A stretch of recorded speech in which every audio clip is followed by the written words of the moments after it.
I knew there was a reason why Bibi looked so miserable in this photo. He's done it. The madman has actually done it. Donald Trump has delivered peace between Israel and Hamas in the Gaza Strip. Oh, yeah, it just happened. And President Trump just announced it.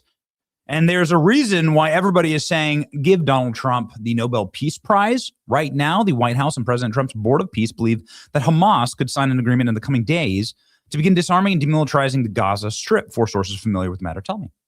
So you, of course, know what the Gaza Strip is. This would be, Israel right here. And the Gaza Strip is this teeny little patch of earth that is used in order to smuggle in a considerable portion of armaments for terrorist groups and so on. It's always been something that's been an agitation to Israel. But it's also something that obviously was bombed into dust, frankly. And ever since the 1950 Armistice Agreement, it's been a point of contention. And so everybody says there's a genocide going on here. It has been something that has hounded American administrations. Obviously, I personally believe that Kamala Harris and Joe Biden lost all of the support from their party for the mismanagement of this issue, the inability to even message on this issue. And now President Trump has found the solution. He just announced here. Donald Trump saying a historic agreement has been reached between Israel and Hamas to completely disarm and to change leadership and ownership of Gaza and to rebuild all of Gaza. I mean, obviously, you can even see here on Google Maps. I mean, Gaza has been bombed into just absolute, like block by block, just absolutely nothing. It has been thoroughly destroyed and razed to the ground.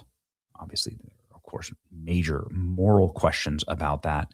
It is, inhuman, quite frankly, like the conditions there right now. And so whatever your take is on this issue, let me tell you my take, which is that I don't want to ever talk about Gaza again. I don't want to talk about Israel again. I don't want to talk about the Middle East again. I don't want these wars to drag us into larger conflicts. Peace is what I care about, and that includes Ukraine and Iran and Gaza. Here we go. White House and President Trump's Board of Peace believe Hamas will sign an agreement, and it has signed an agreement, actually. This article needs to be updated, but Hamas has signed the agreement to disarm and completely demilitarize the Gaza Strip. Four sources familiar with the matter tell Axios. The signed agreement would represent a dramatic breakthrough in implementing Trump's 20-point Gaza peace plan. The two U.S. officials said Hamas has agreed to the terms of the deal, that Israeli officials and Western diplomats remain deeply skeptical that they will follow through on their commitments. Today, the Board of Peace reached a historic agreement and completed disarmament of Hamas, said Donald Trump on Truth Social. This is a monumental steps towards lasting peace and security. Now, why is this really important based on the American war that's going on right now with Iran? Hamas is completely funded by Iran. All their arms come from Iran. All of the weapons come from Iran. And so if they're disarming and getting defunded, or maybe, okay, so two possible scenarios here. One, Iran has no money and no capacity to spare any more weapons, right? And so you might as well just disarm because Iran has nothing left. Or this is a larger mosaic piece in the architecture for a broader peace in the Middle East. So Iran is able to see that Gaza isn't blown off the map. Lebanon is not, effectively being invaded by Israel. Various other Arab nations are signing agreements and peace pacts. We'll get to that in just a second. And so then this chills out Iran, and in that situation can cool down. This is has a direct through line into the Iran-America war.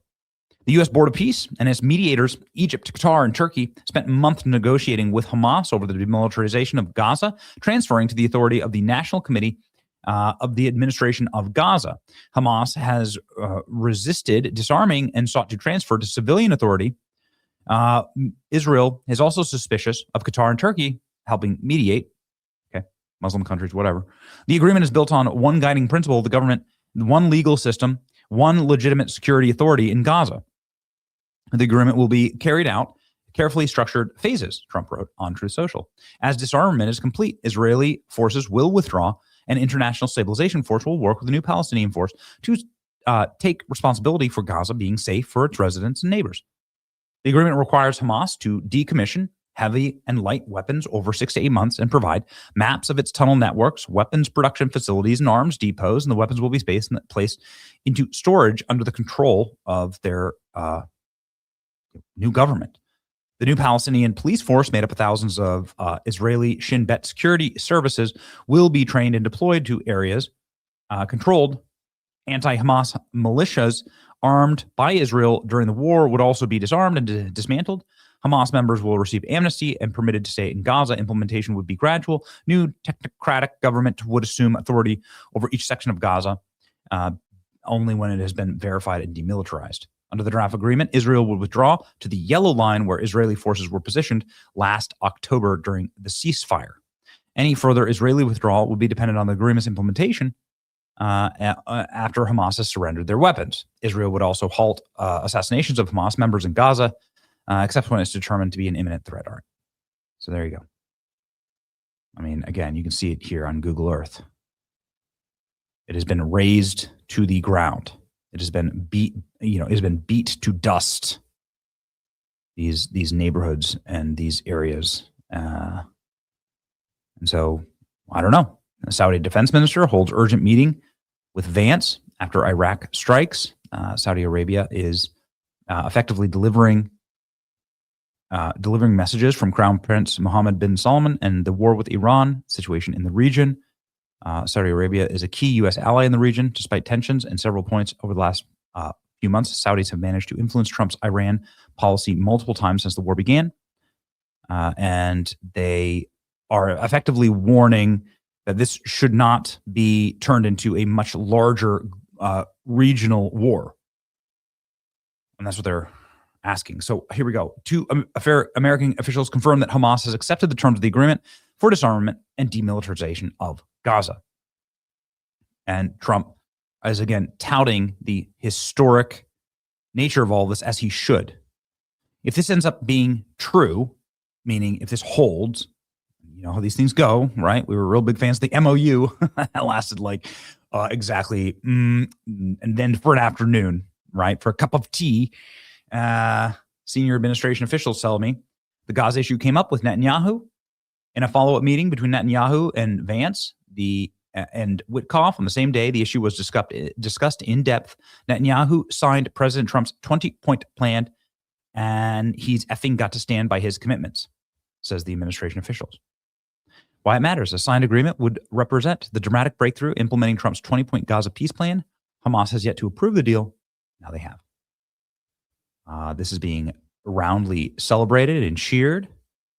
Massive. I think it serves as obviously something that is moving the needle in the right direction in the Middle East. President Trump says he wants the Israel-Hamas deal. A little cute. I don't think there's anything going to get me in heaven. Okay, I really don't. I think I'm not maybe heaven bound. I may be in heaven right now as we fly an Air Force One. I'm not sure I'm going to be able to make heaven, but I've made life a lot better for a lot of people. And you know, as an example, had the election of 2020 not been rigged, you would have millions of people living just in Russia, Ukraine alone. That would have never happened. And it didn't happen for 4 years. And I knew Putin very well. It was the apple of his eye. All the things I've said would have never happened. We had an incompetent administration. We had an incompetent president. And because of a crooked election, millions of people are dead. So Donald Trump has done what Joe Biden and Kamala Harris tried to do a million times, which is to usher in some like a peace framework. We'll see, right? If that's something that continues on, if both sides uphold their agreements. But if they do, then what isn't this exactly what Israel wants? A demilitarized Gaza? Okay, great. Isn't this exactly what America wants, the world wants, for this region of the world to stop popping off and dragging everybody into war? Isn't this like the atmosphere that we should be having in this part of the world? Like de-escalation, the de-escalation of this issue, de-escalation in Iran, Iraq, Kuwait, Bahrain, and so on. And then perhaps this could be a linchpin in Russia and Ukraine as well. Hopefully that seems to be wrapping up. We'll see. Ladies and gentlemen, this is the right energy, the right vibes. It's what we've been praying for. Pray for peace. A Christian should want it no other way. Peace be with you. Peace be with you.